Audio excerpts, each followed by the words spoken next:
Hello everyone, good evening. This is producer Dustin here filling in for Douglas. I'm just going to be on for a short couple of minutes. Doug is in the middle of some stuff. What we're going to show tonight is an interview we did with Sheriff Benny Martinez from Brooks County, Texas. That's about 75 miles north of Boca Chica, Texas to Starr County, Texas. Boca Chica is where the Rio Grande goes into the Gulf of Mexico, and then Starr County is about an hour and a half in west. That filters up through Highway 281, goes up to Brooks County, which is about 75 miles north of that area. Brooks County is a heavy trafficking area. It's it's actually 944 square miles. That's pretty big, with only 7,200 residents. It's a lot of ranchers, a lot of farms, a lot of open land. We showed that in parts 1 through 3 of Border War. And in Brooks County, so they only have 7,200 residents, very small tax base, Sheriff Benny Martinez has only 10 deputies. Over 50% of their time is spent dealing with federal immigration issues. They find since 2009 about 700 dead bodies of migrants on these farmers' land. So the farmers go out and find these people dead on their property. Just imagine that.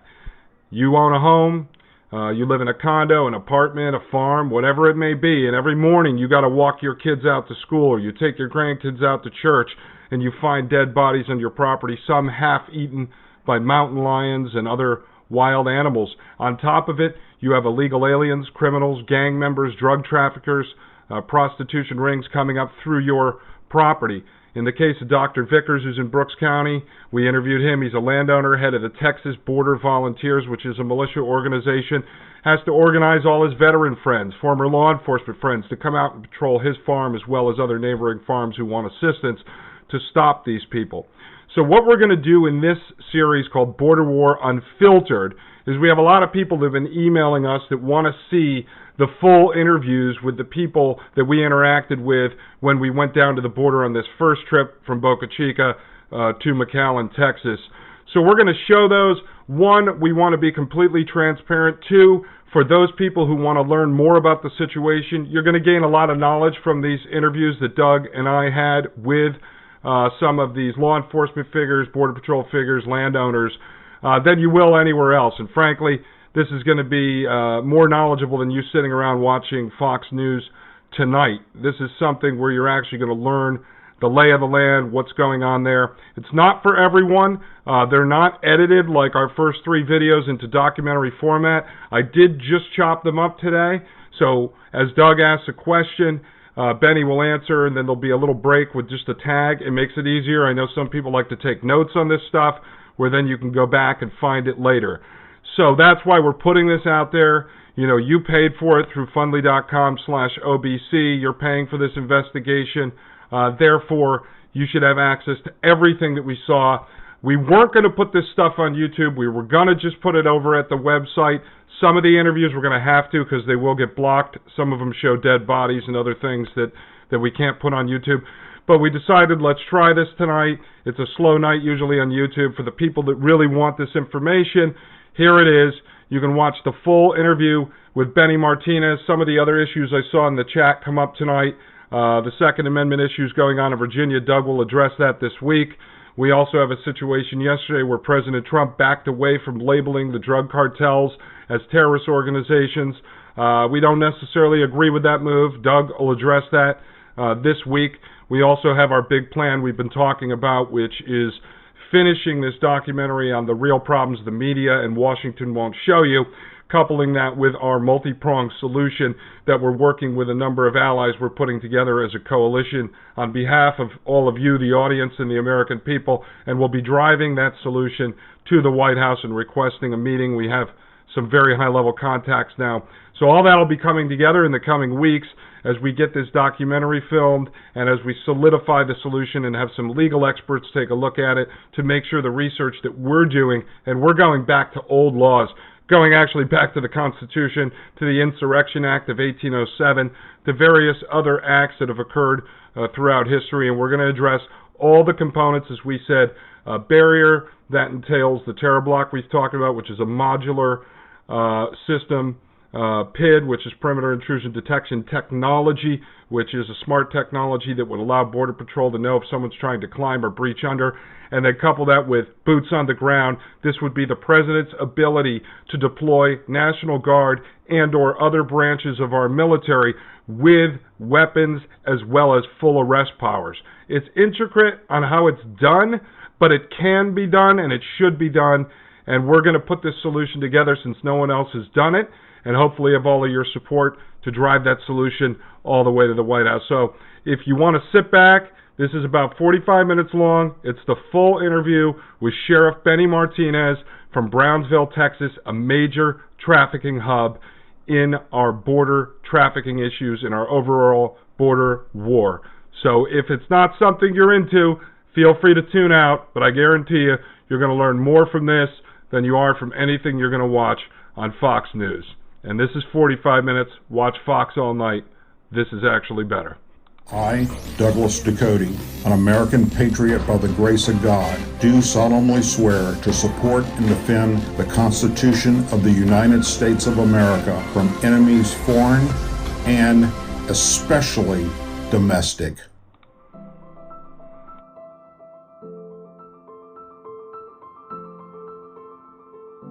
Hello, American patriots. Douglas Ducote here. We are still in Texas. We're way north of Brownsville, where we started off at, and I have the honor and privilege of having a conversation with Sheriff Martinez, one of the most, from everything I hear from people down south of here, as well as in Brownsville, probably the best sheriff Texas has ever seen. Thank you so much for having us here, sir. Thank you for that, yes. It is a pleasure. I'm Benny Martinez, Brooks County Sheriff. I said the county seat is the city of Fort. I'm 70 miles north of the river. What we have here is a very unique situation where we're kind of like the hub as far as the last line of defense. As you get the narcotics, as you get the people, either from the Brownsville area all the way down to the Starr County, Zapata area, and they all filter into Brooks County. And a lot of it has to do just because of the way the formation is to transport him up north. Our checkpoint, one of the largest checkpoints in the Southwest Corridor, the busiest. Then what they'll do, they'll get dropped off prior to the checkpoint where they're doing narcotics, backpacking, or people. So they circumvent the checkpoint. And while they're doing that, this is where you have these folks that are laid up in stash houses where they're already coming up injured, denied the elements that they need as far as the food, water, etc. So they die, so we recover them. Then you have your gangs that come in from Houston, that what I refer to as transportation cells, pick them up and transport them back to Houston. From Houston, then they'll go into other cities, whether it be I would say the East Coast, the Midwest, or back west, back towards the California area, Colorado. So this is the hub. 944 square miles. I have technically 5 deputies that just handles all this issue. I have my colleagues that are 6-7 hours from here, and they're having the same issues. So unless we really create something to stop this issue, control this border a lot better than we're doing, it's going to continue. That's kind of like in a nutshell what we go through here on a daily basis. A good percentage of it is migration issues. And we've gotten used to it in terms of what to do, what not to do.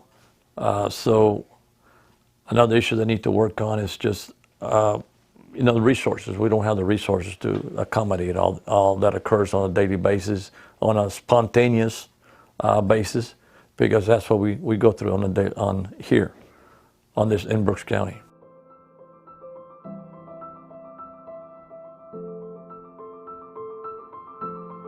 How big is your county here? We're at 944 square miles. 944 square miles? Yes. And you're the sheriff for the county? Yes, I am. How many deputies do you have out there working on an average night patrolling? One deputy patrolling per shift. One deputy patrolling. Mm-hmm. And the remainder are jail administration? Yes. So what do you have total employees? Somewhere between 40 and 50. I don't know the approximate number. So, folks, how do you protect a county with one person on the street for the entire county? Manpower is one of the biggest problems we have seen while we've been doing this reporting, regardless if it's with Border Patrol or sheriff's departments, city police departments, manpower. And, which is another reason why, if we could get the National Guard down here, and help supplement and be a part of this operation, and it's a no-brainer that we should do something like this. It would help you out. Absolutely. And it would help the people of the county out. It's one of the main issues that you have one deputy out there is going to be the response team to get aid to that deputy. It's going to be very, very difficult. Very grateful for the collaboration of Border Patrol. They'll come. They'll hear it. They'll start coming, and they'll respond. Exactly. So that's what we have on our 6 Border Patrol. Good.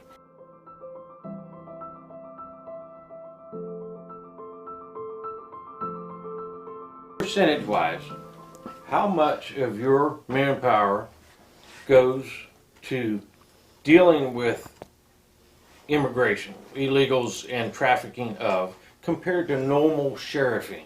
If you were in Nebraska or somewhere and you didn't have as much issue where you could focus on your citizens, how much do you think goes or is because of illegal immigration? Well, that's a good question, because I think we're constantly working on immigration. Right. Because but I mean, if you were a sheriff, have you ever been somewhere like in Alabama, we didn't really have that problem? Okay. In North Carolina, where I was on the Sheriff's Reserve up in North Carolina, we didn't have that problem. Of course, this was 20 years ago. We did normal sheriffing. We did your normal domestics and normal traffic control, normal speeding and stuff like that. To me, this is just allocating. To me, you don't have enough time to do sheriffing for the citizens because of all this immigration. Yeah, your local law enforcement's being taken over by a federal issue. You see what I'm getting at? It's just amazing to me that you have 10 deputies and you got to deal with what percentage? 80% of your I was thinking more like between maybe over 50%. Over 50. For sure. Yeah. Because you also have to deal with the fact that if they get caught as they go out through the brush and they're fugitives, you got to handle that. So we secure that body, right? Because we had a guy here for almost a year on a murder charge that he was denying it was him. So it took us a while to because of the due process, to get him back to where he's supposed to get, right? And it cost us a good chunk of change too at our dime because he got hurt. I mean, not only he got sick, major illness that we had to take care of him, and it cost a lot of money. Couldn't you put them into DPS, into that federal system? I love how you brought up the administration part of it, because nobody thinks about the admin part, the legal admin part going through the system. Nobody ever talks about how fucked up that system is. It's screwed up. It's really, do you, not change subject, but if you convict this guy, and if he does not do his full term, okay, he gets out for early good behavior or anything, he does not get deported. If he does not pay his full restitution to whatever he damaged, he doesn't get reported. He gets kicked out, and then he does it again. It drove us batshit fucking crazy. Nobody talks about how screwy the damn laws are. Yeah, the system itself is not helping us at all neither. Yeah, Lady Justice, that blindfold, may as well redo one without it. Yeah. Well, I mean, and these are lawyers that make up these laws, man. That's the whole key. Right. That it hinders everything. It just stops the whole wheel stops. Oh, yeah. It It stops. goes backwards. Yes. Yeah. What, and then now, what happens since it goes backwards? What happens when you go backwards? You do the same thing. It tears up. It breaks, right? Keep on going. It does the same thing Yeah, over and so- over again. Anyway, so Yeah. No, and we just been. She's going to be on the show this week, but an expert is talking about the refugee program. We got all kinds of immigration attorneys here that are part of going down and organizing caravans and stuff down there, because if they can get them over and get them into the refugee cash program, resell all these things, and the lawyer owns them and gets a commission on that's them. all about money. I know. It's crazy. Everything is about money. Private sector is about money, and they're really milking the government on all that. That's what they're doing. That's what Well, private that's sector. Well, is. there's no money in stopping the problem. Not in Mexico. There's no money there. There's no money. The money's here. Money, just there's reading no a money great here article. if Yeah. we stop the problem. And they said, yep, and that was the whole thing. They said it's not profitable to stop the problem, so Uh-uh. that's why it won't get done. That's right. Hey guys, it's producer Dustin. I'm just going to pop in for a second. As I said, this stuff is unedited. The purpose is to let you see these interviews that we conducted, unfiltered, uncut, unscripted. Now, you could make your judgments on what you think of Sheriff Martinez. We spent a couple hours with him. He was a really nice guy and opened up his place for us. I want to explain this real quick. So 944 square miles is basically the size of Manhattan. In Manhattan, or the 5 boroughs of New York, you've got 12 to 14 million people there. In his county, because it's all spread out, it's all farmland. So when the people, the traffickers, bring the illegals up Highway 281 through Brooks County on either side of that highway, and you'll see this in the uncut interview with Dr. Vickers, which will probably be out tomorrow, the illegals jump out of the car, say 2 or 3 miles before the Border Patrol checkpoint, which is about 75 miles north of the border, and they scatter up into these private farmlands, and then they go out on the other side of the checkpoint back into the highway, where they get picked up by traffickers coming out of Houston, which is about 5 hours away, and they go up to Houston, and then they spread out all over the country. But the reason why, and I know it sounds crazy, this is Doug was former law enforcement. My dad was law enforcement, so I grew up in a law enforcement family. Mike, who you hear talking sometimes, served with Doug. He was law enforcement. So what we were blown away by was he only has 10 deputies. So when you take 10 deputies and you put them in shifts, one has to run the jailhouse. You got one guy. Yeah, there's one guy out there, and over 50% of Benny's policing time is not spent on what sheriffing should be about, which is, traffic stops, domestic issues, regular sheriffing, what Mike was just asking him. It's spent on immigration issues. Now, they have a Border Patrol checkpoint in their county, so he does have a good relationship with Border Patrol and gets backup from them. They come out on some missions with him. Sadly, the Border Patrol doesn't have the equipment they need. They borrow night vision goggles and stuff from Dr. Vickers, from a militia group. But the reason why Benny only has that many is out of this giant 944 square miles of farmland, there's only 2 highways that run through this county. They only have 7,200 residents. That's a tiny town. So their tax base is very tiny. It would be fine if they didn't have to deal with all of the immigration issues on top of it. And Benny can't they actually do have grants from the federal government if you're dealing with some immigration issues, but Brooks County, because it's 75 miles from the border, is not classified as a border town. That's something that Dr. Vickers and Benny have been trying to work with Ted Cruz on to get them classified a border town so that they can actually get some federal funding, which would help him hire more officers for that town. But they don't get it. And this is something that Mike, who lives in Texas, that was with us, is going to be pushing up to Governor Greg Abbott in Texas, because as former law enforcement, he was pissed off when he heard about this. There is no way that Benny can provide the services needed to his citizens to protect them as a police department, as a sheriff's department, and then also deal with this federal immigration issue. It's not Benny's fault. It's not the town council in Brooks County's fault. It's not the residents of Brooks County's fault. This is a failure of our federal government from the top to the bottom, because they refuse to secure our border. Benny has said he wants barrier, he wants boots on the ground at the border. Chris Cabrera, the vice president of the Border Patrol Union, said he wants barrier and boots on the ground at the border. Dr. Vickers, militia, said he wants boots on the ground at the border and barriers where it makes sense. And Rusty, who's been living at the border for 70 years right on the Rio Grande on a piece of property he let us stake out, also has been calling for the same thing. We need barrier. So we can't blame people like Benny. We can't blame people like the Border Patrol that have been calling for, from the top to the bottom of the Washington, D.C. swamp, that we want the border secured. These people shouldn't have to deal with this. They shouldn't have to find dead bodies in their lawns. They shouldn't have to fear getting killed by an illegal trafficker or an illegal just sneaking into this country on their property. That should not be happening. People like Dan Golvach, an angel dad whose son Spencer was shot in the head, who has become a very close friend of Doug and me and the show, should not have had to deal with that in Houston, Texas. That guy was a 5-time deported illegal who came back in through the hub, up to Houston, shot his son in the head. We've got angel families we're going to be bringing on to tell the real stories.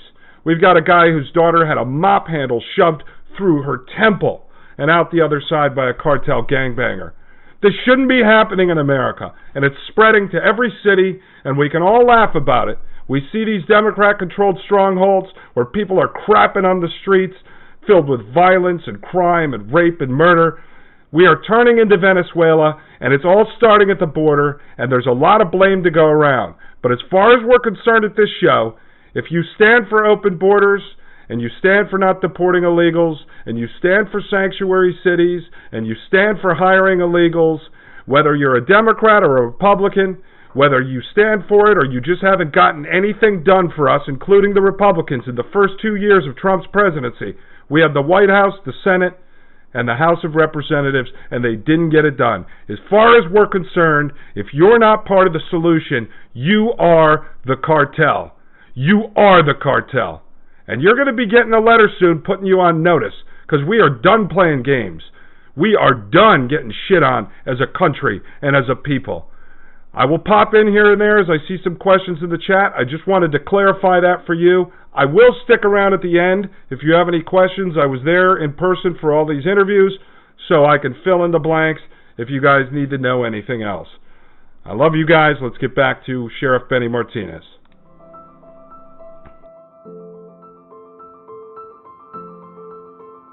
Just talk about what you're up against. You know, we've shown the border itself, and we've shown what the agents are up against, but what people don't realize, how far are we from the border right now? 70 miles. 70 miles from the border. And then as they're funneling up, they hit a choke point.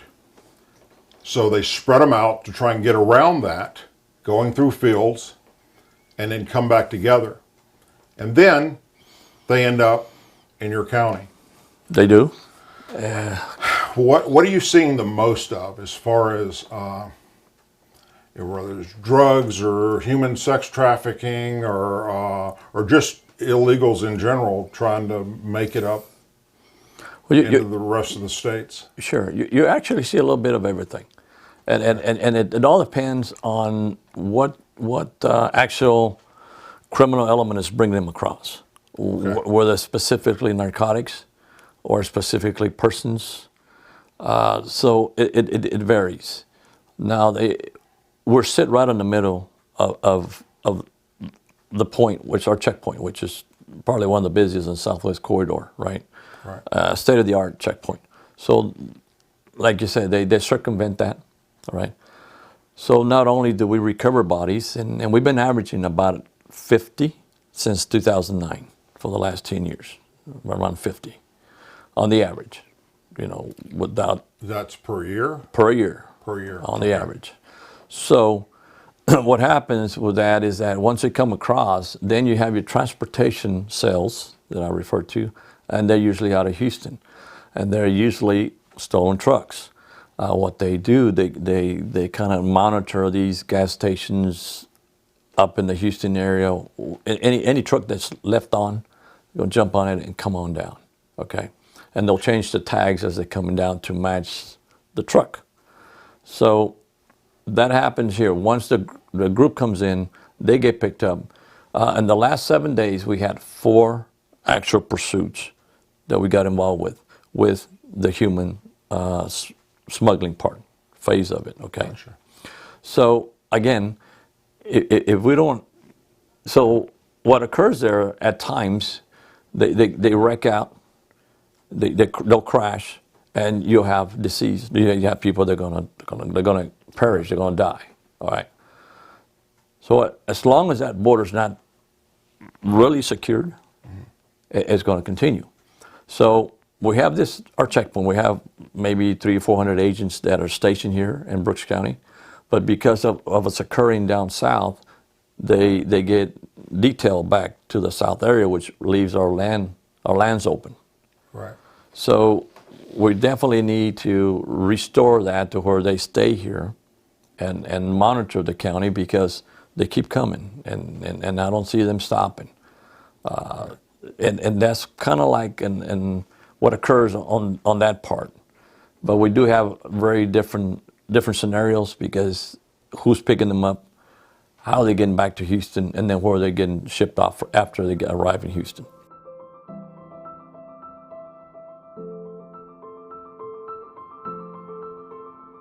Based on stuff that you've encountered, people you've talked to when you make arrests.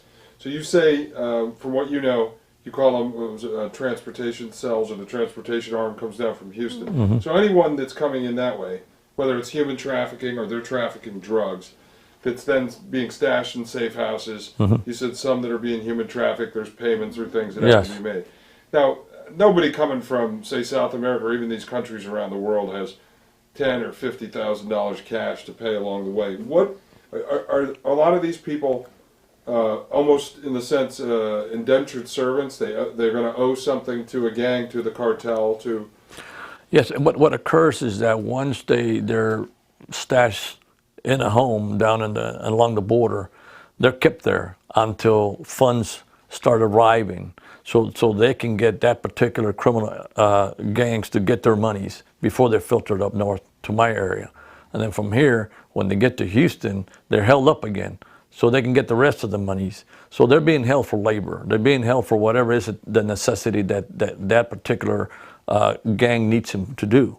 So either they're going to go work for them, or they're going to go prostitute, whatever the case might be. It all depends on the actual criminal group that holds them at bay. And then I know you wouldn't necessarily have border numbers, but do you know, in what you've come across, are the majority of people that are coming in that are being handled by traffickers, by the cartels, by the professionals, versus, say, some guy or a family decides to just flee their home in Guatemala and make a trek up here? I mean, are there a lot of those, or is that kind of can't really happen with the cartel controlling all these areas in Mexico, and people have to be able to pass through those areas to get to our border? Well, the issue that's occurring here is the fact that there's a lot of those type of families that are trying to leave their countries because of a bad way of living, but they're getting tangled up into the criminal aspect of it, just because the cartels run the whole show. So unless we start making things correct along the border where they can come across the way they should through the port of entry, then things will be better for them. They have a better lifestyle. They don't have to go through all these other issues that's going to endanger them, endanger the child, or anyone else is with them. Okay, so just by the nature of the beast, if you were someone who wanted to flee, that had no intentions of necessarily coming here to do bad, chances are somewhere along that path you're going to have to make a deal with somebody to be able to cross in. That is correct. Just the fact that they get blanketed in, it's just a big old blanket, and everyone is involved with it, so that's going to be a big issue for them.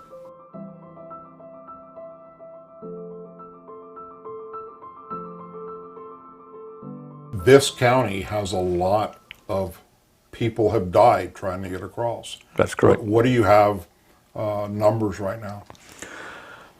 I think for this month alone, we're probably like at 45 approximate. I can probably get you a good number, because everything that we've done since 09 has been documented and binders. We have lots and lots of binders. We started documenting that when I took office just because I saw the increase, and it just kept going. So every single person is documented, whether if it's just remains or if it's a full body, whatever the case might be. It's a difficult issue, especially when you have one deputy working. Right. It'll take a good minimum of 4 to 6 hours just to recover one body, because just the location to get there. Right. And it depends if it's nighttime or daytime. I remember going out on a location one time, we had to wait till sunrise. We got there about 11 o'clock at night. We had to wait till sunrise because we really kind of didn't know where the gates were for the vehicles to get in. We had crossed a couple of fences. So little things like that puts that deputy out in despair, right? And of course we have a JP with us too that goes out there. So that's another person we need to take care of besides everyone else. And of course, Border Patrol is always out there with us. Yeah. They're part of the team, so to speak. They're there with us. You started documenting in 2009? Yes, sir. Mm-hmm. So from 2009 to now, how many bodies have you recovered, do you think? I can get you approximate numbers. It's over 640 for sure, Over 645. 645 Yeah. people. And I think it's fair to say that for every one we recover, we miss 5. Right. Okay? For everyone we recover, we miss 5. And that's just one county. It's just one county. Yes. So what else do you need to know when you see that many people are dying in just one county? For those that are doing human rights things, and we have to have open borders because we want everyone here, and we do. We want people that are legal to come through the legal way. But when you've got that many people that don't make it and they're dying, what else? A border will stop at least them from coming into America and that happening. And if they touch that TerraBlock system, for instance, if they touch that fence, we're going to know where they're at. If they're in emergency need, we can drop water across to them, contact Mexico to come pick them up there and help save their life before they trek across 70 miles to get to where we're at now and die. So we've got literally thousands of bodies out there right now that haven't been recovered. And the problem keeps growing. See, the issue of that, border not being secured, they bring them across and they stash them at a house. And they keep them there for days until they receive payment. And I'm talking about just a nice little home, but you got 200 people in there. Wow. Right? Lack of water, food, et cetera, et cetera. And then they'll ship them up this way. Well, they're already hurting. They're already in dire straits. Right. Okay. So that's another issue that occurs. Yeah. The border's not being secured. Secure that sucker. We'll be all right. And it'll fix the problem. Yes, sir. Yeah, exactly. It'll fix some of it, okay? It'll be some of it. But that's what we need. That's just another component that's need to be looked at. It's complex. I understand that. But it can be done. Right. Just like we do everything else. We fix things here. Where there's a will, there's a way. America and fixes this things. is a humanity thing. Yes. Exactly.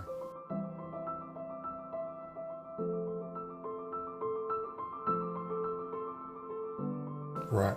What do you think, how many people are you guys actually assisting with or doing it on your own, taken into custody in a month?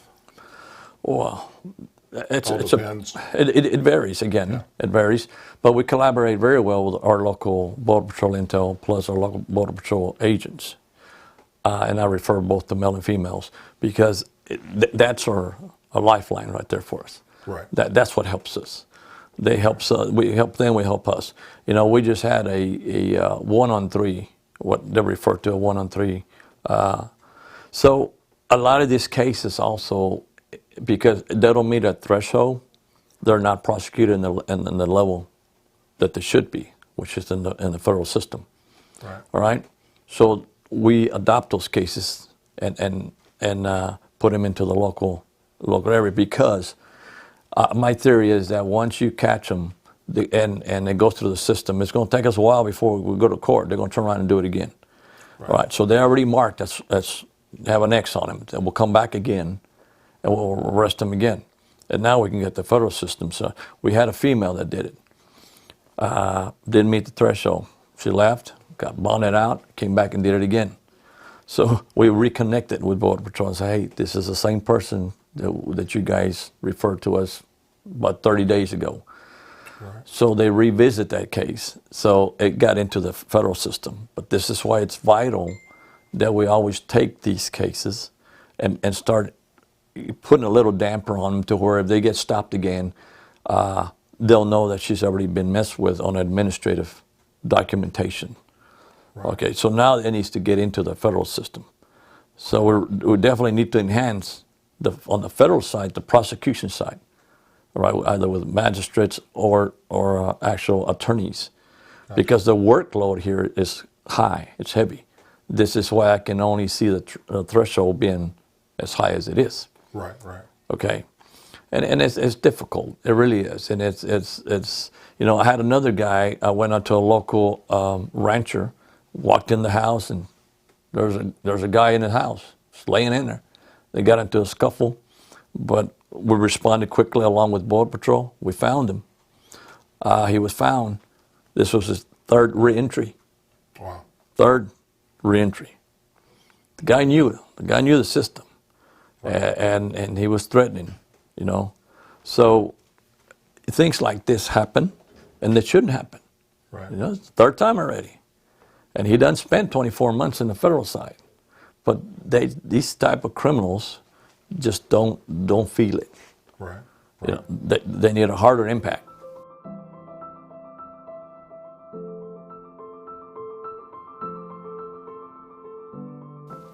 Yeah. We when it comes to narcotics, we hear a lot of different numbers, and especially down on the border itself, whether it's coming across the Rio Grande or coming across at checkpoints through and vehicles. But do drug mules make it this far up? Absolutely. Yeah. Not only do they make it up, but sometimes they help themselves to these private ranches by using their master lock, which is a bolt cutter. They'll cut the fence and they'll come right through. Gotcha. And they'll make it. Because the ranch lands are vast. They have a lot of concealment if they need to. You know, conceal themselves, whatever the case might be, and they'll make it. That's another issue that we deal with, the threshold. And we'll take some of those checkpoint cases that are referred to us because it doesn't meet the threshold. Gotcha. And it's very difficult, all right, to kind of filter through that. And it all depends how much the criminal element really wants to take the chance on. Right. On either liquid cocaine or solid cocaine or meth or whatever the case might be. Right. And if it doesn't meet the criteria, it's going to be on the local level. But we're starting to track this guy, okay, by putting him into the local system, because they'll do it again. Friend. They'll do it again.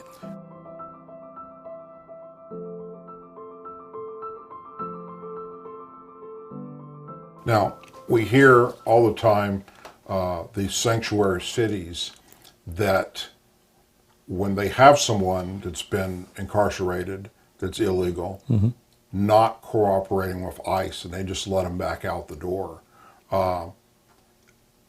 In your personal opinion, as a law enforcement officer for many years, can you explain how that affects just the overall morale, not to mention the safety of Americans, when we've got a city that's not willing to work with our law enforcement, and then let this person who, you know, was in prison or in jail back out on the street without telling you that they're coming back out? My personal thoughts on that as a law enforcement person, it's really hindering the city itself. Right. It is not helping them at all. Yeah. If that person needs to be locked up and referred to proper authorities, that should be done. Because all they're doing is hindering themselves and putting someone that needs to be actually detained out on the streets, and you're going to have another bad result. Right. Because that's the only reason he was in jail, for a dilemma. And he's just going to create another one. And what that does, it just gives them that sense of, you know, I can do this and I can do what I want to do. Right, right. And it kind of protects them in a sense, and knowing that they're comfortable where they're at. So what happens now, you have your victims. Your victims is not going to step up to say something about it. They're not going to cry out and say, okay, that's the person that violated me, that's the person that did this, the burglary, whatever that he did. Right. Because they know that he's going to be cut loose and he's going to come back and retaliate. So there's a lot of issues here that you need to look at. Yeah. And to me, that's what happens in a sanctuary city. Right. They're just too comfortable, and they can get a lot with more things. All it is a stage to see how far they can get, right. How much they can do.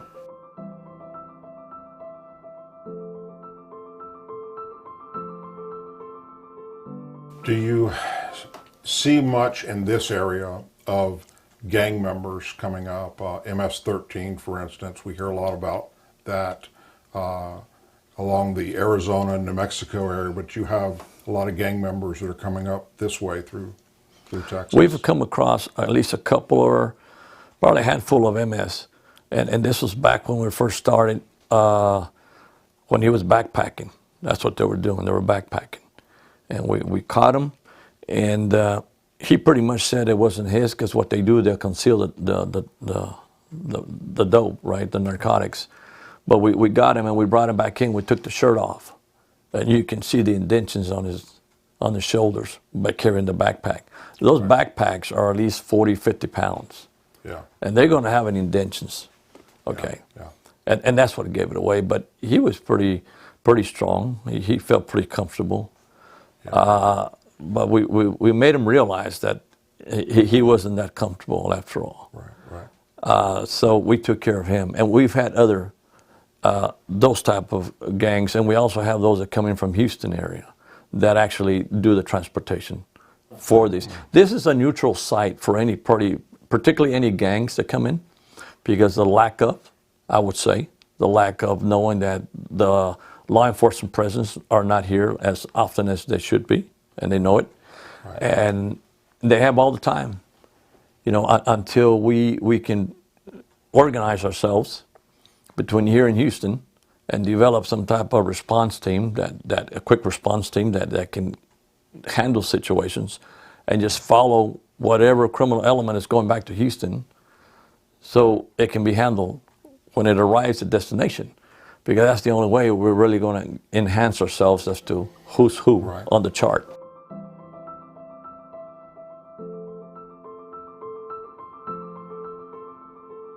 So one of the biggest problems, I guess all law enforcement is faced with today, is manpower. Correct. And one of the solutions that we have brought forward that we're hoping that the president will listen to, I know he's talked about it before, and he's actually deployed them in certain situations at certain times, but that is the National Guard, taking National Guard units that are trained for law enforcement duty, like MP companies, Air Force Security Police, things like that, and activating them on active duty orders, just like you would if they were being deployed to Afghanistan or Iraq, except they're here to help augment local law enforcement like yourself and or the border. And that way, if they're activated on Title 31, the states have no control over it. You can't have a liberal governor saying, I'm not going to do that, because now they belong to the president.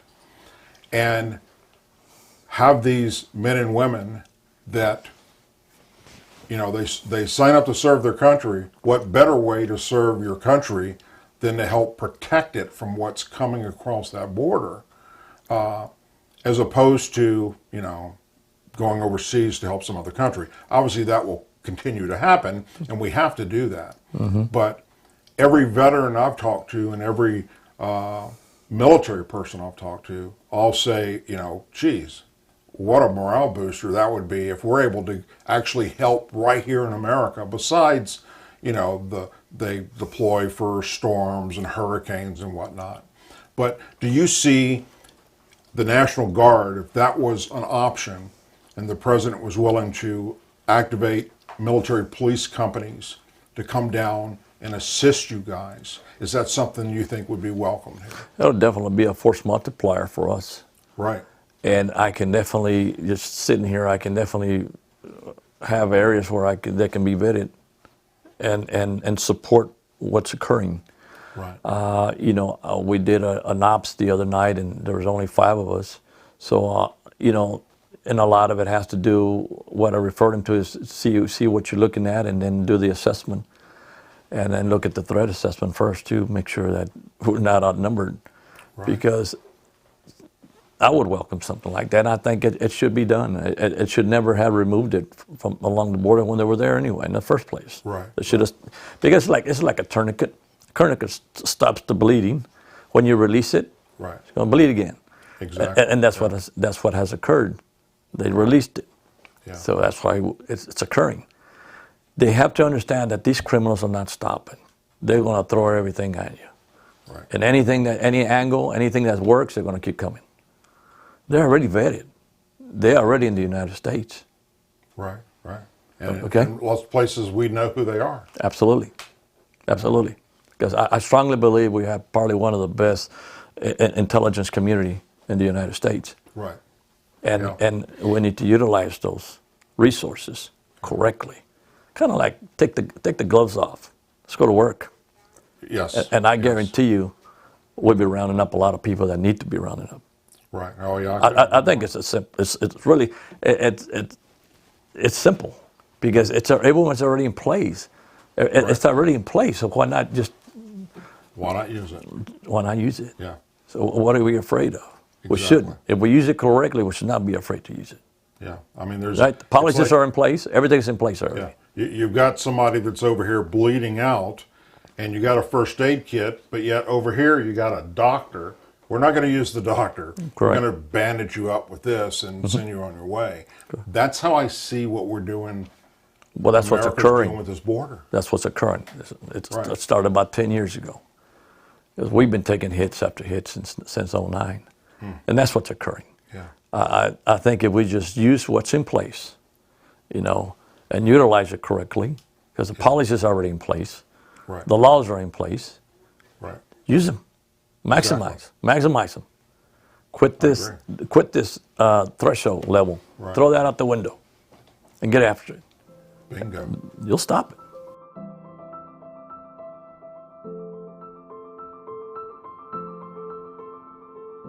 Yeah, yeah.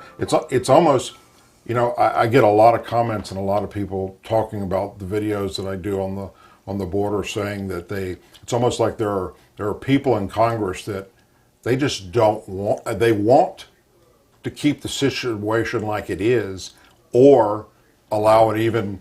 And some of them will admit it. We want open borders, but yet in their home they have brick walls around it, they have their own private security, and they can't see that as, look, this is a major, major problem. One of the things, when I was down here in April, at separate times, I was able to interview a deputy, Border Patrol agent, Highway Patrol, and a Brownsville City Police officer. And I said to them, if there was one thing that I could let the people know, and I asked you this as well, if I could let the people know, and hopefully the president will hear, what would it be? And they all answered pretty much the same way, and they said that we would like to know why no one in the Democrat Party is willing to come down past the detention center, take off their suit and tie, put on some jeans and boots, and walk that border with us, with the men and women that are physically apprehending these people, to see it firsthand. And they stop in the city, still wearing their nice clothes, and then go back and lie about what we're doing. If there was one thing that you could and obviously there'd be many, but if there was one thing that you could share that you would like America to know, and hopefully the president, what would that one thing be? Whether it's, manpower or support or whatever. What would you think that one thing would be? We need barriers. Barriers. We need that. Okay. Along with barriers, you need the human element to see what's crossing, which includes technology, because you're going to need that. But you're going to need those boots on the ground to meet those demands, all right? Because we definitely need to identify who's crossing, right, and what they're crossing, right? Yeah. This issue of them just coming across the port of entry, we don't worry about those guys. We don't worry about that, okay? That's in place. That's taken care of. We need to worry what's crossing between the port of entries. And that's something that they're not looking at, okay? Exactly. So it's like anything else. If you live in a gated community, you're not going to be worried what's on the other side because you're secured. Right. See, a lot of folks along the rear ground area, they're not secured. They know what they have because they see it on a daily basis. And a lot of them don't say it because they're afraid of retaliation. Right. I met ranchers. I met ranchers that says, I can't do anything. I'm not going to stop them from coming. They know who I am. Right. Okay? But if we secure that, they'll be safe. That's what we need. We need that, of course. And if they can help the locals, listen, I'm 70 miles north, and this impacts us here. I have colleagues of mine that are 5-6 hours inside Texas, and they're having the same problem. Wow. Okay? Yeah. And that's filtering through the borders. Right. Right. So that's not good. Yeah. All right? And it's just a fact. It's a factual issue that is occurring. Now, if you want to just say it's not, well, that's your opinion. Right. Right. But I'm saying it is. Yeah. And it has continued for the last 10 years. Yeah. And we've seen it firsthand. Yeah. Which is why we're doing this. And it's consistent. Right. It's consistent. Exactly. Right? We did have some kind of like a slow process when they actually had the military down there. Okay? And I thought it was, hey, that's fine with me. Yeah. Because I'm looking at the big picture here. And that's Mom and Pa going down the highway and not getting killed while these guys are trying to get away from law enforcement. For some reason, they always point the issue back to law enforcement that it's our fault. It's the agent's fault, or it's always a blame pointing issue, right. And it shouldn't happen. Yeah. The fact is it's not being addressed. Yeah, it's a Washington D.C. problem. Yes, and it should be addressed. And the American people for voting them in and not realizing. I might be 70 miles north of the river, and I have other colleagues that work along the river, yeah. and they know it. And a lot of it has to do with who's actually behind everything, and we know who it is. Yeah. Let's just take care of this issue. Exactly. Yeah. It's really not. It's a no-brainer, man. Exactly. It's a no-brainer. Yeah, and we seem to somewhere along the line have lost just common sense when it comes to personal security for ourselves and others. Well, sometimes I think maybe the fact that a lot of lawyers get elected, and sometimes that goes by the wayside. Because there's always barriers. You can set as many barriers as you want, as far as the language is concerned, the verbiage, on what not to do. But why don't we do what's supposed to be done? Do the right thing.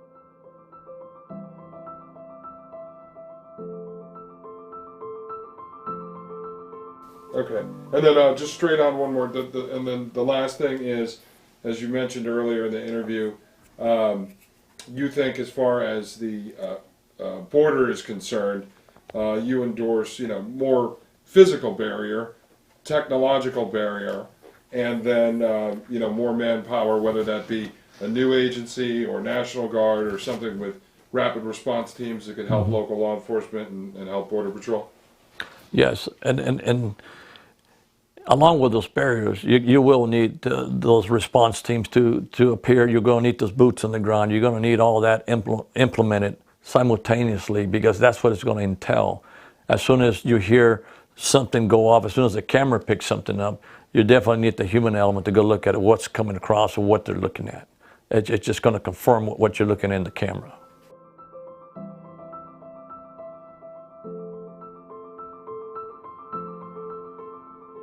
Yeah, we're supporting right now. Have you heard of the TerraBlock system? No. You got to look that up. We'll send you that information. We're supporting, it's called the TerraBlock system. It's a rapid deployment border wall that isn't made out of concrete. It's designed with a fence type system on it that you can't climb, and like an area on the backside of it where they fill it in with dirt. It's got a PID system on it to where if someone touches it or tries to dig under it or what have you, it will send a camera to that area or let a rapid deployment force know where to go to. And we're using it right now in Afghanistan and Iraq to protect U.S. troops. This company has said, look, we can finish the wall. Everything doesn't have a wall. We can put this system in and do it before the election for under $1 billion. And the videos they've shown us of it, it's amazing how quick this thing can come out of these connexes. They have it set in with a truck and it just, it's just boom, boom, boom, boom, boom. It comes out, then they come in and you backfill it, set up all the connections to it, and it's operational. And they take trucks, big old 18-wheelers, get them up to 60 miles an hour, crash into it, won't budge. And you can't climb it. Obviously, any wall or any barrier, they're going to figure something out. They're going to figure out how to get around it, how to get under it, But it would be one obstacle additional that they got to try and figure out. They got to figure out how to get around it or what have you. Well, we definitely don't have that now. Exactly, we don't. You're right. We don't have it. Right now, they can just walk right across. Correctly. Yeah. Yeah.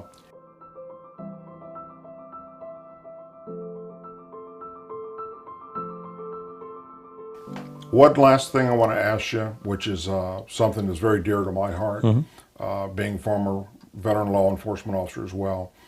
In the state of Texas, are y'all having officers injured or killed by illegal immigrants?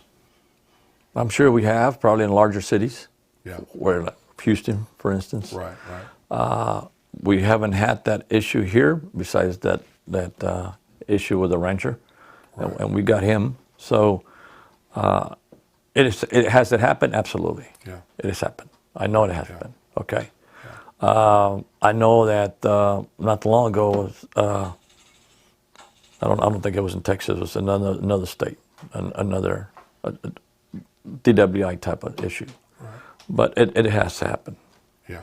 Yeah. We've heard a lot. The border agents have a lot of that going on right now, where they're getting physically assaulted. They're getting assaulted. Yeah. And because we've worked a couple of cases here that has occurred at the checkpoint, where they get attacked, and we want to make sure that we're there, and just in case it doesn't meet the federal guidelines, we'll make sure we arrest them. But that's happening pretty often. I'm sure it occurs out in the brush a lot. And of course, we haven't even touched the issue about some of this women that get raped out there. That's another issue that's not even touched. No one talks about.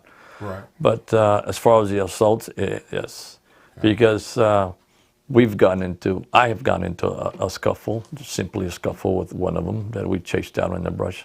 So, but I guess through my experience, I can see that's part of the work we do, right? It goes with it. I was told that a long time ago when they were in the first encounter. Right.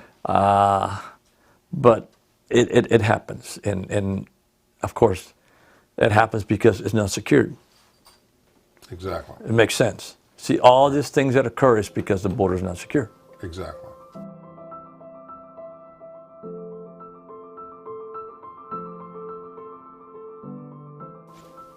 Yeah. At this point, I'm willing to say let's just start filling it in with alligators, you know. I definitely don't think we need to do that, right? Right. Because there's some fishermen that like to go out there and fish. Yeah. We just definitely need to secure We the need border to secure that border. Right. and put the right elements into place, components to make it happen, Exactly. and get them the resources the Border Patrol needs, and get them trained or whatever's needed. Just put it in place, and because we do have a real good collaboration at the local level, state level, and federal level. Okay, here in this area, we just can't get it from Washington. They need to get on board. Right. And until that happens, this will continue. We'll continue to have people get killed, to get hurt, homicides, whatever the case might be. Right. You're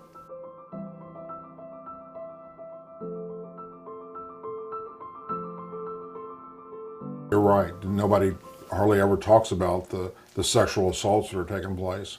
We heard about on the actual border itself these things they call rape trees, where they had a chain tied up to it, and they would tie a girl up to it to the other end, and then when they were done, they would just leave them there, and they would die.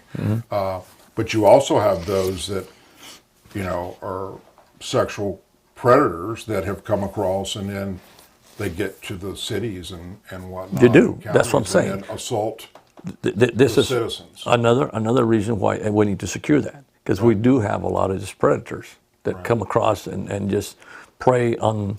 And we had an instance here with a young girl that was walking through the brush, and she literally got torn up real bad, as per the doctor that examined her. They were just ruthless. And that's a sad thing. Right. Okay? It is a sad thing. Yeah. So she becomes a victim. So she's going to need that support and kind of like the background to help her get through it. Right. Okay? Right. But a lot on the flip side of that, a lot of these guys that are crossing these people, they know family members. All right? So sometimes it's hard to find a witness that will step up and says, that's the person. Who did it. Yeah. Because they know, and they know they're going to get retaliated on.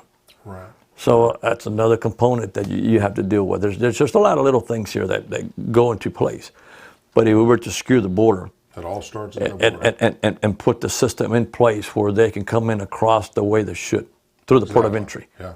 They know who Benny is. They know where he's going. He don't have a criminal history. Hey, welcome. Welcome to America. Welcome. Yeah. Okay? Yeah. Until we do that, it's going to continue.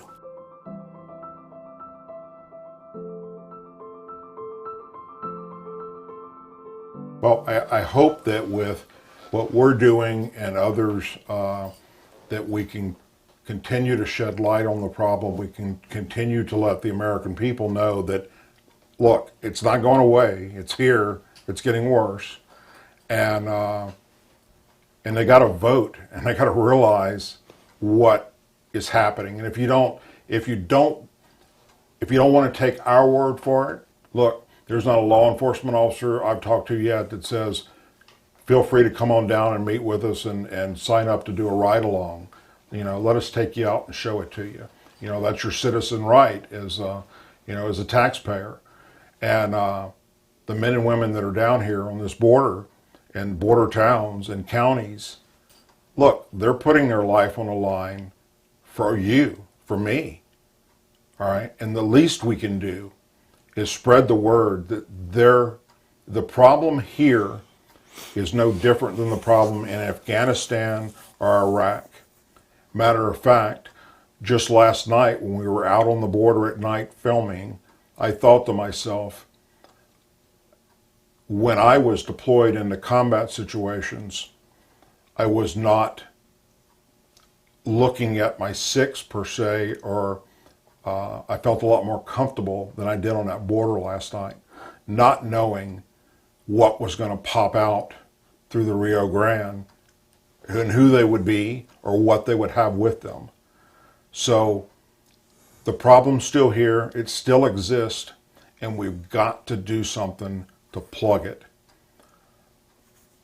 I can't thank you enough, Sheriff, for taking the time. Anything that we can ever do, I'm going to leave you with our information. Anything that you want us to report on in the future, you've got friends with us. and we want to make sure that you guys can succeed at what you do, which is protecting the people. And we thank you. No, thank you. Very, Appreciate very much you for coming your by. service. Sure. Thank you. Yes, indeed. All right, everyone. So you just watched Sheriff Benny Martinez. For those of you who caught it in the middle, I'll put it in context real quick. He is the sheriff of Brooks County. Brooks County, Texas, is 75 miles north of the Rio Grande. We toured between Boca Chica, Texas, which is where the Rio Grande dumps into the Gulf of Mexico. It's the furthest east you can go on our border, all the way over to McAllen, Texas, where the Border Patrol Union office is. Those two areas connect in as people come over the Rio Grande. They go up Highway 281 to Brooks County. Brooks County is a big county geographically, 944 square miles, the size of Manhattan, but it only has 7,200 residents, so it has a very small tax base. So they only have 10 deputies under Sheriff Martinez, and they only have basically one deputy out at a time, and there are thousands and thousands of illegals and traffickers and drugs coming up through that county every week. They find up to 50 to 100 dead bodies on the private land there. It's all ranch land, big farmland, high brush, dry brush. They find up to 50 to 100 dead bodies a year there. They believe they're only finding 1 out of 6. So it's unbelievable. And I know some people will say, who cares if the migrants die and get eaten by the mountain lions? I don't look at it from that perspective. I look at it from the perspective as some of the landowners like Dr. Vickers, who we're going to probably show that interview tomorrow in full like we did with this one. I look at it from their perspective. They got to walk out on their property with their kids and grandkids and find half-eaten dead bodies. This is in America. And it's not just at the border where landowners like Rusty have told us the horror stories of what has happened to his dogs. The cartel have cut his dogs' heads off, skinned his dogs, burned his neighbors' properties down to send them a message to keep their mouths shut. It doesn't just happen and affect those border properties. It comes all the way up 75 miles into Brooks County and affects people there. And then from Brooks County, they get picked up by traffickers out of Houston, which is 5 hours away. And they get taken up to Houston, and people like Dan Golvach, the angel dad who we've had on the show, who we've become very close friends with, his son Spencer was 25, shot in his head by a 5 times deported illegal who came through this trafficking route. And then from Houston, it spreads all over the country. And we see cities like San Francisco. We see cities like Portland and Seattle where people are defecating in the streets, where typhoid fever is spreading, and the police have caught it in places like Los Angeles. People are living in tents out there. Watch some of the videos on YouTube. There was an off-duty cop who put a GoPro in his camera and drove miles through tent cities. A lot of these look like third worlders. This is happening in the United States. We are importing Venezuela into the United States. This isn't new. This has been going on really since the 1965 Immigration Act. It got really bad under President Reagan when he was flim-flammed into voting for an amnesty and trade for a wall, but never got the wall. Under George W. Bush, this happened at the tail end of him. He got a wall act passed, didn't get the funding for the wall. And down in the areas we got to see some of the slats that were built under the Bush administration. That's some of what President Trump is replacing, not where we were. But the truth of this whole thing, and we're not attacking President Trump. People have to stop thinking that. First off, he's a big boy. He ran on Build the Wall. He's a billionaire. He's faced off with world leaders all over the place over the years trying to get zoning permits and build properties and luxury suites and golf courses all over. We are holding his feet to the fire. We understand he is making moves. I don't subscribe, and I don't know, I'm not speaking for Doug, I don't subscribe to 16D chess. I'm not going to do that with anyone. I try to separate the signal from the noise. What are they saying? What are they doing? There are steps that President Trump has made, like declaring the national emergency. That was a great step. It allowed him to move roughly $3.5 billion from the Department of Defense, and I'm doing all the research on this, so I'll be able to speak on this in full over the coming weeks. But he was able to move $3.5 billion out of the Department of Defense into his wall fund. He was also able to use eminent domain laws to be able to seize some of the property at the border to build wall. Here's the fact. There was 1,350 miles that had nothing, zero barrier, when President Trump took office. And there were 650 miles that had some form of barrier, whether that be roadblocks, speed bumps, slats, concertina wire, a picket fence. But there were 650 miles that had something. Not much, but something. We saw the bush wall. It's about a 12 to 16 foot high rusty slat fence. That's usually what you're seeing people climb in videos. Not very secure. Some areas we saw actually had a razor wire coil on it about 10 feet up. Obviously that helps a little bit. But President Trump has only built, according to the Customs and Border Patrol numbers, 78 to 81 miles of replacement slats, generally 18 to 30 foot tall steel slats, in areas within the 650 miles. So, here's the truth. There are 4 border states. 3 of the border states minus Texas. The government took a 60-foot easement under an act that Teddy Roosevelt passed. And that's the areas where the bush wall and other things have gone up over time. But in Texas, they have about 1,264 miles that go along the border of Texas. 96 to 98% of that is private land. It's not owned by the government. There was no easement on that property under the Roosevelt Act because there was a whole thing that went on and Texas had some sovereign rights at the time to that land. The issue that we face today, and this is why we're building a database of the landowners on the border in Texas. We heard from law enforcement, Border Patrol, some of this stuff actually is off the record, but about the corruption that goes on there. These landowners are either 1, threatened, and or 2, on the take. And in most cases, it's probably both. You know, here, Billy, here's $1 million. Take it and shut your mouth, or we'll cut your wife's head off. So you take the $1 million. And now what happens when you took the $1 million? Now they have blackmail on you because you just took money from the cartel. Not that in the court of public opinion, when it's a he said, she said, and you go, well, it was the cartel. No.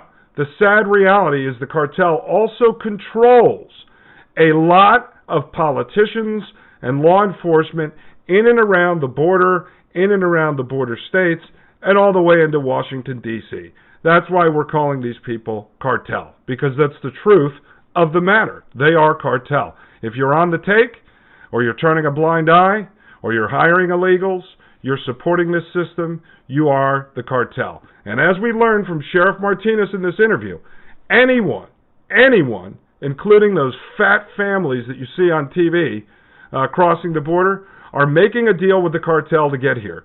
So whether you owe them $10,000, as we heard some of these Mexican, Central America, South America families are paying, or $50,000 that the Chinese are committing to, they don't have that cash. You're making a pact with the cartel. You're becoming an indentured servant to the cartel. Everyone who passes through Mexico over our border has a deal with the cartel. Therefore, they are the cartel. So the 20 to 40 million illegal aliens in this country are the cartel. Now, what we're also hearing is the refugee programs that have been completely perverted. There's refugee cash, refugee welfare, housing, and all this other stuff. There are immigration attorneys, some of which you see on TV, who are on the take from the cartel as well. And their job is to go into these countries, recruit people as refugees, fill out the paperwork, get them into this country. There's a lot of money to be made on kickbacks and commissions on the welfare that they are receiving from we, the taxpayer. So it's corrupt all the way around. That's why what we're talking about today, and I know there's a lot of people in the chat fighting over whether or not to ban all legal immigration. As far as the Douglas Ducote show goes, and I keep my opinion to myself on this, we're not really taking a stand on that right now. Because what we've discovered with this problem, with the new research that we are doing, is that we need to plug the hole, then build the wall. Plug the hole, then build the wall. The chants at every rally should be plug the hole.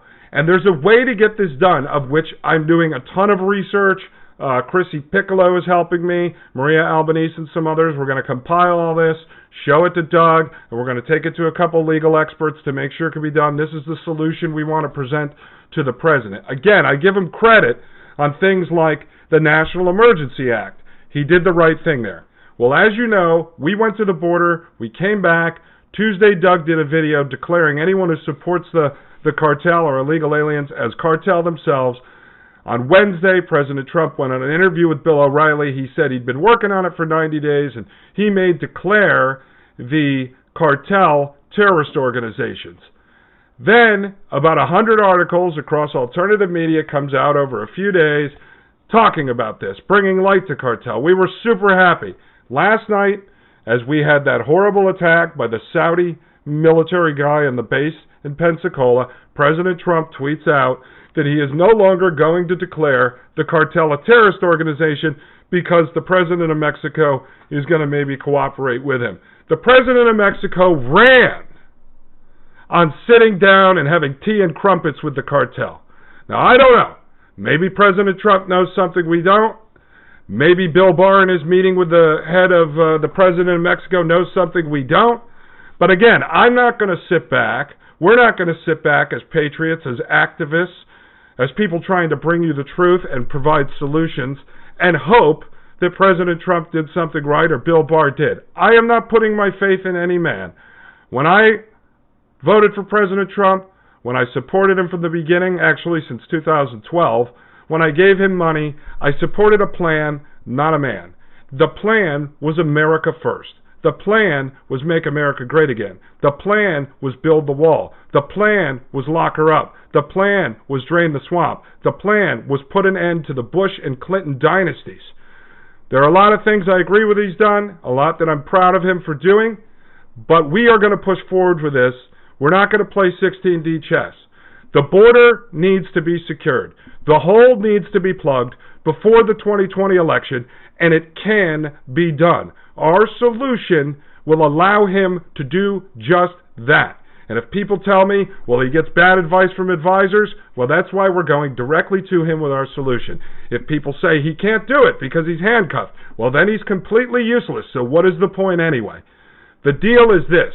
And remember, if you're going to say he can't do anything rash until after the 2020 election, that's bullshit. It's total bullshit, and it's bullshit because he won on Build the Wall, and he will win if he plugs the hole. So the issue is very simple. There are a few things that need to occur. Number one, we need manpower at the border. You heard it from Sheriff Martinez. You've heard it from the Vice President of the Border Patrol, Chris Cabrera, and to get those guys on the record to say they would gladly support Armed National Guard is a big thing that we were able to accomplish, because normally sheriffs don't want other people coming into their land. Normally the union, the Border Patrol unions don't want other people coming on their territory, and they both accepted it with open arms. But here's the deal. President Trump floated this a few months back. He said he was going to use the Insurrection Act. That was signed under Thomas Jefferson in 1807. I'm not going to get into the whole history of it here. Maybe I'll do a video on it. But President Trump floated this a few months back and said he may use the Insurrection Act as a deportation force for the illegals in the interior. Now I, and not speaking on behalf of Doug, just as myself, have always believed, since I've been involved with this issue since 2006, that every last illegal alien needs to be rounded up and sent back home. Estimates are between 20 million at the low end, 40 million at the high end. Some people think it's more than that, but we'll never really know. But the issue is that we only have 7,000 interior ICE agents. So every ICE agent would have to deport like 7,000 illegals. Impossible. Never going to happen. So at some point, I do agree with the Insurrection Act being used to allow the military to round up the illegals in this country. Excuse me. But the Insurrection Act should be used immediately. Here's what happens. As Doug's been talking about Title 31. So if the president activated National Guard under his command, not under the command of the individual states, and he sends the National Guard to the border, he can, armed. The ones from California, the last time he did this, when they only sent about 3,000, certain states would not arm them. So he can arm them. The issue is this. If they go down to the border under Title 31, they are only in support roles. So the National Guard could be support to the Border Patrol, meaning they can man cameras, they could do similar stuff to what some of the militia groups are talking to, Tim Foley that you saw on the show on Thursday, Doc Vickers who we've showed. They can only provide support. They cannot arrest. They have no arrest powers. That's the law. But under the Insurrection Act, the president can send the National Guard from all over the country and military as well, armed and with full arrest powers. And the beautiful thing about sending military and National Guard from all over the country is it's going to cut down on the systemic corruption down at the border, because now you have fresh eyes and you could rotate these guys out, kind of like term limits with politicians. There isn't enough time for them to become corrupt. There's not enough time for the cartel to threaten all their families. So you can rotate these guys in and out, back home and back down to the border. You can use the Insurrection Act, and then they could be armed and they have arrest powers. That is the way to do it. That is how to do it. Now, if President Trump declared the cartels terrorist organizations, as he said he was going to do, that will help greatly. And that has nothing to do with, at this point, invading Mexico. In fact, I'm 100% against invading Mexico to take out the cartels until the border is plugged, because the cartels are going to come up over the Rio Grande. We showed you it's a puddle. There's no barrier. There's no wall. They're going to come right over the Rio Grande and start slaughtering and killing Americans in retaliation to us going in and invading them. You have to plug the border before you start going into Mexico and trying to take out the drug cartels. Now, we are not stupid people here. We know it's not all one solution for everyone. I'm going to check the chat in a second. But the fact is that we know there's 100 other laws. We know all these people in D.C. are corrupt. I know that the majority of Congress, 535 of these congressmen and senators, are part of the cartel. Because my personal belief is that you have supported open borders, supported sanctuary cities, supported illegal immigration, supported giving them all these benefits, supported hiring them. You are the cartel. And the Republicans in the first 2 years of the Trump presidency, when we controlled the House, the Senate, and the White House, did not secure our border. This isn't the first time, folks. This battle was going on a long time before President Trump, and they refused to secure it over and over and over again. So in my personal belief, they are cartel as well. So I have no problem going after Republicans, Democrats, or anyone else. And now we heard that Jared Kushner, Donald Trump's son-in-law, who, God, you don't want to know what this guy's involved with, but supposedly he's taking over the border. Jared Kushner is taking over the border? Are you kidding me? This guy's largest company that he owns, Cadre. You know who his partners are in Cadre? George Soros, Crown Prince MBS from Saudi Arabia, and Goldman Sachs. You think any of them want our borders secured? No. So, Jared Kushner should not be in charge of this. That's as much as I'm going to say about this tonight. But we can get it done through the Insurrection Act, and then the president, through the national emergency he already declared, and utilizing tools such as the Federal Declaration of Taking Act, he can eminent domain property right there along the Texas border on the 1,264 miles and start putting up the TerraBlock solution, in which we brought forward. If anyone else knows a competitor company, tell us. We'll feature them too. We don't own TerraBlock. We don't own stock in TerraBlock. We don't get paid by TerraBlock. This company came to us to show us the solution. We showed it to some of Doug's military friends, some experts. So far, people like it. But the thing with TerraBlock is it's actually surface mounted. They don't have to drill underground. They don't have to do major construction. Remember, we are not abandoning the idea of a wall. I want the full 2,000-mile steel-reinforced concrete wall, 35 feet tall and 100 feet underground, that President Trump ran on. It's President Trump that backed off after the election and said, well, we only need 1,000 miles. We only need 750 miles. We only need 400 miles. And it only has to be slats, and it only has to be 18 foot high. I didn't do that. I want the concrete wall. Our solution is immediate plug the hole. So the TerraBlock is surface mounted, meaning they don't have to drill underground or do any major construction. They drop it in, they backfill it with dirt, it gets all connected together, it's a modular system, and then with the PID, the Perimeter Intrusion Detection Smart Technology, that will set off any sensors on the thing that tells Border Patrol and or military, if they're down there, which sector it is in, and they can respond to it. There's cameras on it. It's perfect. It's perfect for what we can get right now. TerraBlock as an anti-climb mesh, it stands at about, I think that the system they're pushing is 13.5 feet tall. On top of that, there's a 3.5 foot tall razor wire coil, so it stands at about 16. For a modular system that's ready, could come out of the factory now, be deployed on the border, and they are saying for less than $1 billion. Now, it's estimated a concrete wall across the whole 2,000 miles is going to cost like 20 to 40 billion, which is fine. I don't mind spending the money. But for $1 billion, they could plug the 1,350 miles that have nothing before the election, if the government will work with them and the Army Corps engineers will install it under their project management. So we want that system with the smart technology put on the 1,350 miles right now, but we want the Insurrection Act right now to get all the military down to the border. The military's at the border, then we put in the TerraBlock system, and now we plug the hole, and then we fight alongside President Trump for the next 5 years to replace TerraBlock with a full-blown wall. That is our plan. It is a doable plan. There's a lot of little pieces I didn't get into, a lot of laws, little kinks, but I've been reading court cases. This can be done. This is a real solution. You know, a real solution is not, let's give up and go to Washington with pitchforks and shotguns right now. Let's take it back. Guys, let's be realistic. How many of you are ready to do that? We will be killed in 2 seconds. So let's exhaust these solutions first. Let's see if we can get this done in the next couple of months. So we've got a video of the real problems. We've got a video of the solution, it being written down in a clear layman's terms so that everyone can understand it, just like Thomas Jefferson did with the Declaration of Independence. And we bring it to Washington. Let's see if we can get a meeting with President Trump on behalf of the Angel families, the veterans, the sheriffs, the law enforcement officers, all of you American patriots, all of us that helped get him elected.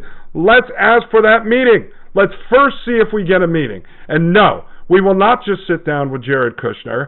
We will not just sit down with Stephen Miller, his senior advisor. We will not just sit down with Ken Cuccinelli, the immigration czar, who the other day was getting pushed around at a Maryland bar by Martin O'Malley, the former governor of Maryland, a drunk. And Ken Cuccinelli's supposed to fight the cartel. Martin O'Malley was poking him in his chest. He ran out of the bar like a bitch, and then he went on TV and talked about it.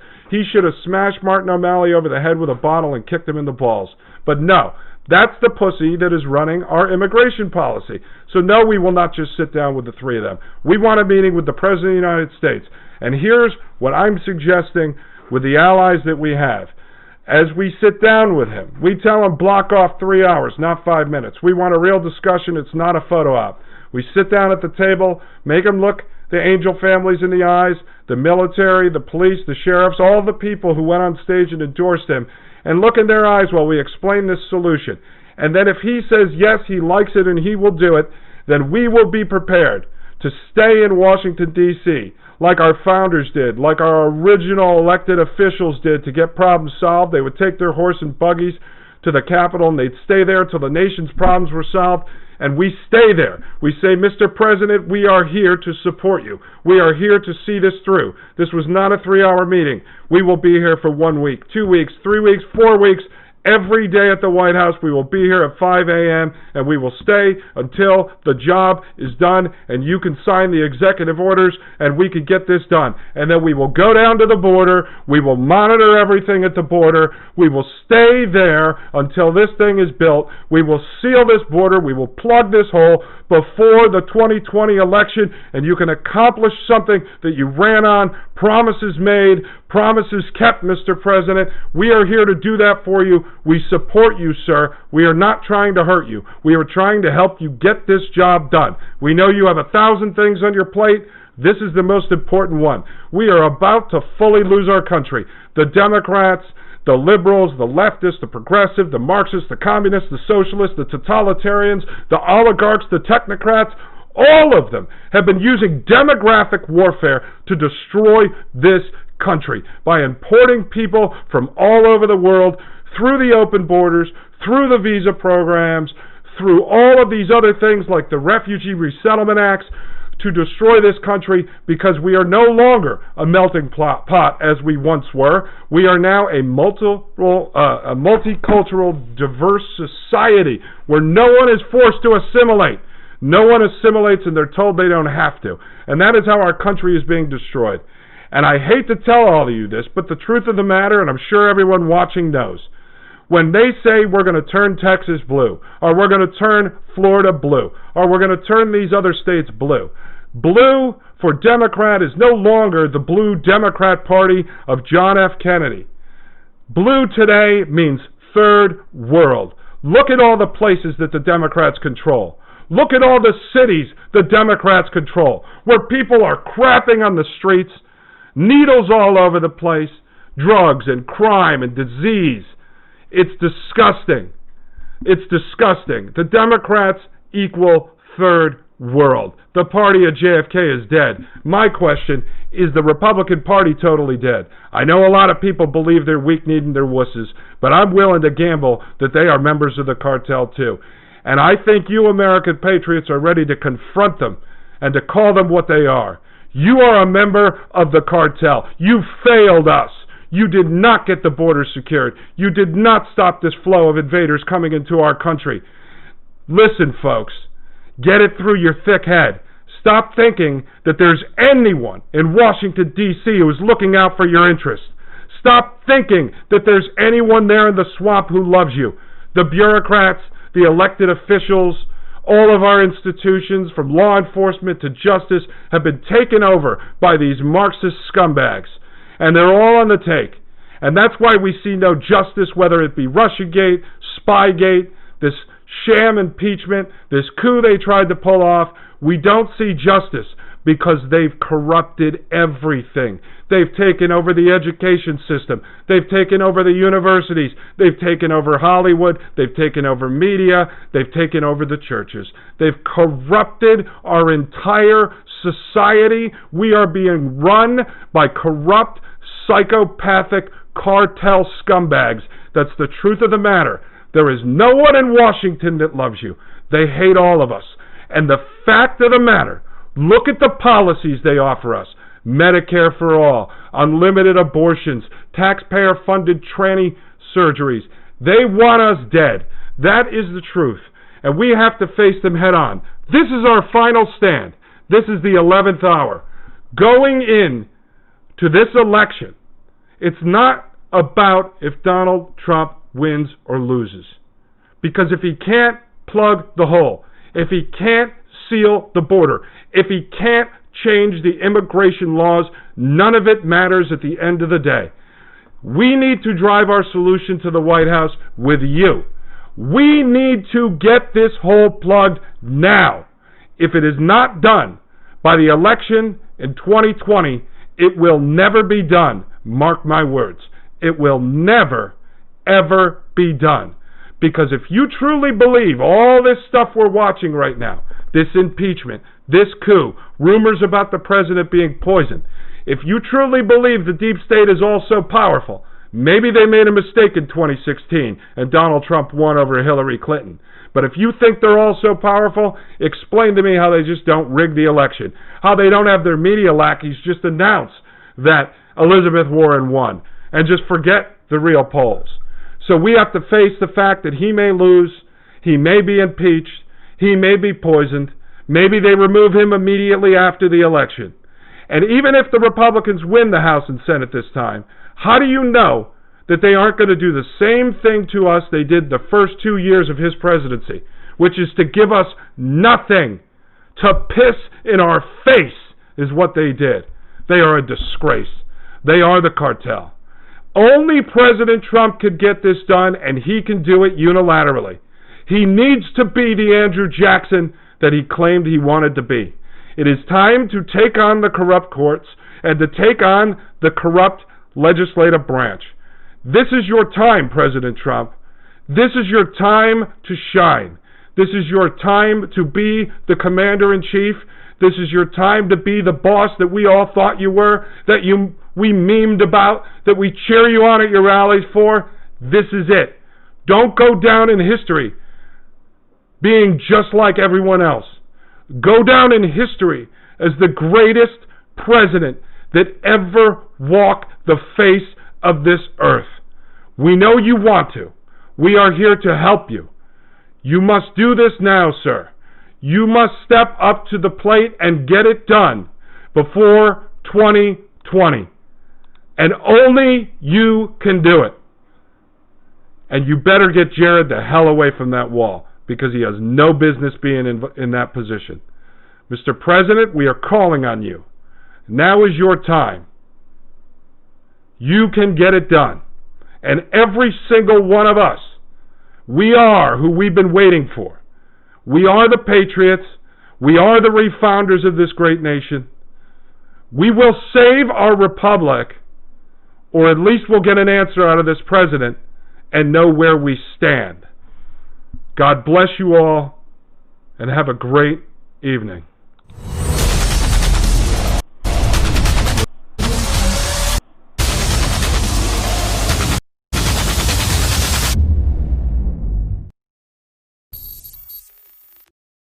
I, Douglas Ducote, an American patriot by the grace of God, do solemnly swear to support and defend the Constitution of the United States of America from enemies foreign and especially domestic.